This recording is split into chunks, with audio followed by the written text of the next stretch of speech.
What a difference a month makes! Earlier in August, Russia seemed to be making progress in the Donetsk Oblast thanks to its summer offensives. Villages were falling. The vital city of Pokrovsk had been penetrated. It seemed like only a matter of time before Vladimir Putin would finally have what he wanted out of his special military operation. But that's all changed. Ukraine has retaken Pokrovsk and cut the Russians off, and now it's going on the attack. Ukraine rips through the Russian front in Donetsk to take back what's theirs in a stunning turnaround. And best of all, Ukraine did it on the country's Independence Day. On August 4th, the Kyiv Independent reported that Ukraine had just pulled off an impressive operation that saw it liberate a trio of villages in the Donetsk Oblast from Russian occupation. The commander-in-chief of the Ukrainian Armed Forces, Alexander Syrskyi, took to Facebook to announce what the country's soldiers had managed to pull off. In a statement where he provided a general overview of a recent visit to Donetsk, Syrskyi said, "Our troops have successfully counterattacked and cleared the enemy from villages in the Donetsk region. Mikolivka, Green Grove, Volodymyrivka. Once again I express deep gratitude to the combat brothers and sisters for their rank in these great crucial days." For context, Green Grove is the anglicized version of the second city's name. It's known as Zeleny High in Ukraine, according to the Kyiv Independent. Beyond that, we don't know a huge amount about how Ukraine managed to liberate these three villages. In its report on Ukraine's trio of liberations, United 24 Media explains that Syrskyi didn't even share which Ukrainian units were responsible for the counterattacks in Mikolivka and Volodymyrivka. However, the army commander did note that he'd visited soldiers from several units, including Ukraine's 68th Jaeger Brigade, its 25th Air Assault Brigade, and both the 32nd and 155th Mechanized Brigades. We can only assume that these brigades had something to do with the counterattacks, if only because it seems to make sense that Syrskyi would learn about the liberation of the villages from direct conversations with Ukraine soldiers. However, United 24 says that we do know a little more about the liberation of Zeleny High. The Ukrainian Navy confirmed that fighters of the 1st Marine Battalion of the 37th Marine Brigade, together with other elements of the unit and the 214th Separate Assault Battalion, OPFOR, participated in the earlier liberation of Zeleny High, the outlet says. The Kyiv Independent adds that Zeleny High is located about 60 miles away from the city of Donetsk, which Russia currently occupies. That shows how far Putin's forces have managed to reach as they push for the Donetsk Oblast's administrative border, the capture of which would finally give Russia control over the region. More importantly than that, all three villages are located south of Pokrovsk, but we'll get to that a little later in the video. For now, the liberation of three villages that Russia had captured is a massive shot to Putin's goals in Donetsk. For Russia, the capture of any village should be followed by fortification and consolidation of its position, allowing it to create a constantly advancing front line that slowly ekes territory away from Ukraine. To have three villages, for which Russia would have sacrificed dozens of its soldiers to capture, slip out of his fingers so quickly is a real gut punch. Oh, if only it were just three, Russia will be thinking. The three most recent village liberations come on the back of Ukraine also retaking Mikolivka. United 24 reports that Ukraine deployed its 3rd Army Corps to retake that settlement, which is also in the Donetsk region. Ukraine soldiers apparently caught the Russian forces occupying Mikolivka by surprise, leading to an assault in which Russia lost a full company of its troops. A company can contain anywhere between 100 and 250 soldiers, meaning Russia must have attempted to solidify its position in the village, but had become complacent. Regardless, that's a lot of soldiers to lose in a single engagement, and Russia has been forced to redeploy reserves to make up for the lost numbers.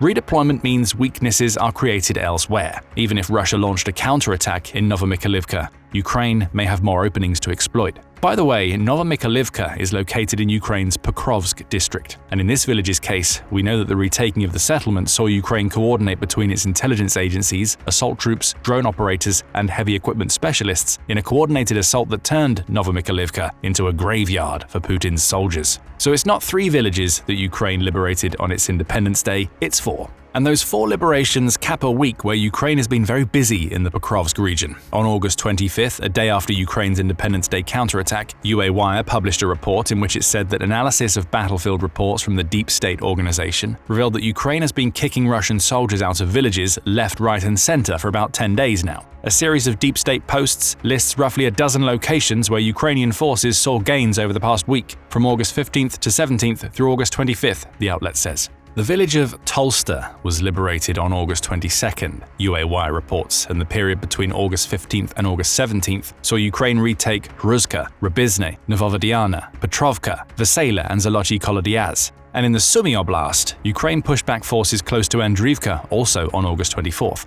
It's starting to look like Russia can't keep hold of any territory that it's been taking from Ukraine during the summer offensive. That's particularly the case near the city of Pokrovsk, which brings us back to our earlier mention of the 3 villages Ukraine just liberated, all being south of that settlement. Russia needs to capture Pokrovsk. What Ukraine just pulled off on its Independence Day has just made that goal a lot harder to achieve. To understand why, we first need to take a look at what Russia has been trying to achieve in Pokrovsk over the last few months. Just before the country's summer offensive got underway, Ukraine announced that Putin had dedicated about 110,000 troops to the Donetsk Oblast, most of whom will be trying to make the push into Pokrovsk so that city could finally fall under Russian control. However, a direct assault on the city wasn't possible. Ukraine knows how vital Pokrovsk is due to its status as a logistics hub, which it uses to provide supplies and reinforcements for all of its soldiers in the Donbas region. So Pokrovsk is fortified heavily against a direct attack by a large contingent of Russian forces. Where it's vulnerable is if it's subjected to smaller attacks from multiple directions, which is where all of the villages that Ukraine has spent the second half of August liberating come into play. On July 30th, the BBC reported that Ukrainian media were already highlighting the dangers it saw near the front lines in Pokrovsk. Intense fighting in Donetsk had seen Russia make some fairly significant advances to the east and west of the city, highlighted by the captures of villages that it will be able to use as springboards in a multi-front offensive against Pokrovsk. The BBC highlighted a Pravda report in which the outlet spoke to several unnamed commanders in the Pokrovsk region who discussed their fears. The first group of the enemy is already in Radinska, and they are also active on the approaches to Belitska, one of the anonymous commanders said at the time. If they capture these settlements, logistics will be cut off at Mirnorad, creating an encirclement. We risk losing the people who have held back the enemy on the axis for almost a year. We fear it may end like in Avdiivka or Vuhledar. Mirnorad is another key settlement close to Pokrovsk that's also vital to Ukraine, and you can apply everything the commander says here to Pokrovsk. Russia's strategy was starting to pay dividends. Ukraine, being hyper-focused on retaining Pokrovsk, has lost sight of the many settlements surrounding the city that gave Russia an opportunity. By systematically taking villages, as it was in July and into early August, Russia could place pressure on the Pokrovsk defenders across multiple fronts, with that pressure eventually being too much for Ukraine to handle.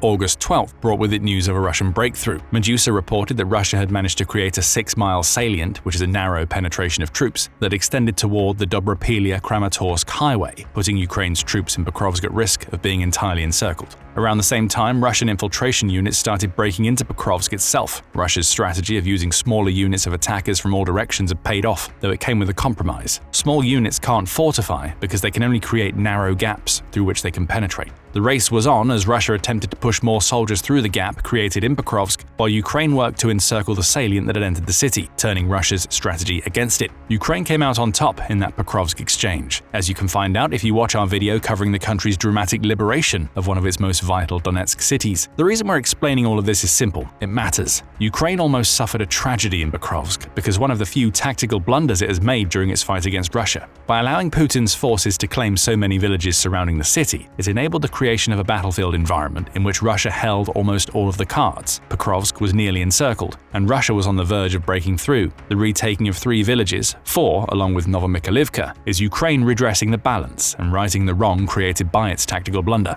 What all of this now means is that Ukraine is actively pushing to make the encirclement of Pokrovsk impossible. It's not quite there yet. However, all 3 of the villages we've discussed being south of Pokrovsk are important because this Independence Day achievement means Russia is being pushed back. It's losing the gains it had made over the last couple of months, which gives the defenders of Pokrovsk the breathing room they need to adapt to Russia's new strategy of using smaller units in its assaults. With each village that Ukraine retakes, the Russian circle breaks up. Uncoincidentally, Ukraine's campaign of retaking the small settlements that Russia has spent months capturing has also led to an overall slowdown of Russia's summer offensive. Just 4 days before the recapture of the most recent villages, Le Monde reported that the Russian breakthrough to the north of Pokrovsk had been halted. Ukraine's counterattacks ensured that.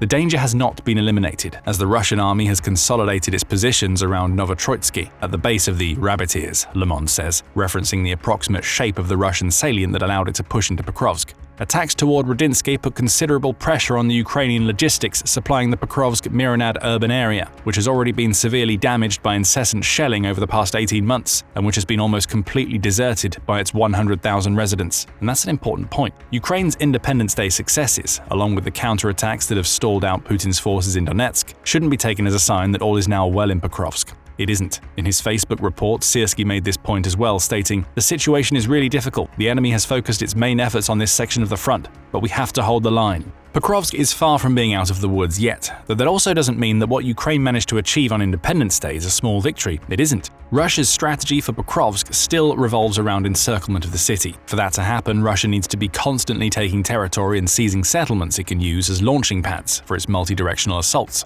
Losing several of those settlements in a single day means Russia now has a difficult choice to make. Does it try to retake those villages, knowing that Ukraine is already fortifying and will kill any Russian troops who try? Or does it try to pass around the settlements it has lost to capture others, knowing that Ukraine is now wise to its encirclement tactics and is going to do whatever it takes to stop them? Neither is a good approach for Russia. But it's now stuck between a rock and a hard place when it comes to Pokrovsk because Ukraine has shown that it can rip through the Russian front to retake what has always belonged to it. By now you may find yourself asking the obvious question that we've yet to answer in this video: why is Russia working so hard to capture Pokrovsk at all? After all, it's just one city in a country that has 463 populated areas that are officially designated as cities. If Pokrovsk is causing Russia so many problems, surely it would be better for Putin to refocus his troops on cities that aren't being so fiercely defended. After all, the capture of a city is still a big feather in the Russian cap, no matter what city that might be. What is it about Pokrovsk that makes this particular city so vital? We can approach that question from both the Ukrainian and Russian perspectives.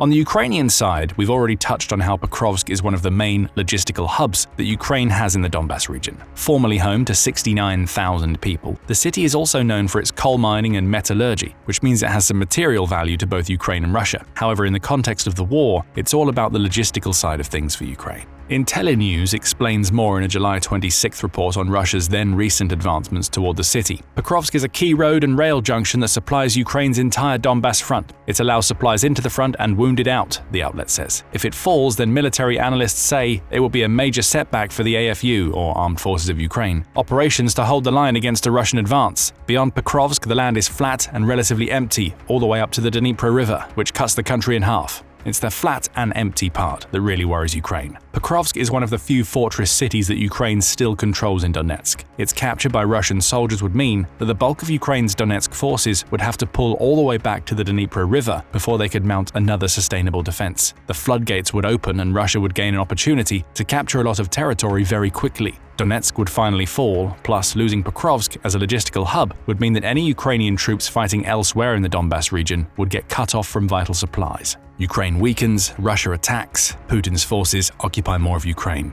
Or as military expert Mikhailo Zyrikov pointedly told the BBC back in August 2024, Pokrovsk is a very important hub, a center of defense. If we lose Pokrovsk, the entire front line will crumble. Obviously, Ukraine can't allow this city to fall. Coming back to the Independence Day village recaptures, each of those villages represents a step that Russia was attempting to take toward Pokrovsk. Now that they're back in Ukraine's hands, those steps have been reversed and Pokrovsk remains safe, at least for a little longer. Then there's why Russia wants Pokrovsk, along with why it wants the villages surrounding the city. We've covered the obvious reasons already, namely that capturing villages means putting more pressure on Pokrovsk, and that taking Pokrovsk itself puts Ukraine in serious trouble in the Donbas. However, the other reason why losing 3 villages in a single day will sting Putin is simple. Russia's leader needs all the leverage he can get right now. Remember that it was only on August 15th that Putin met with US President Donald Trump in Alaska to discuss how to bring about an end to the war that Russia started. That meeting didn't end with a concrete deal, and Russia has been bullish ever since. On August 22nd, Reuters revealed that Russia's demands for Ukraine included ceding the entire Donbas region, as well as not allowing any NATO or Western troops into Ukraine to serve as peacekeepers in any eventual deal.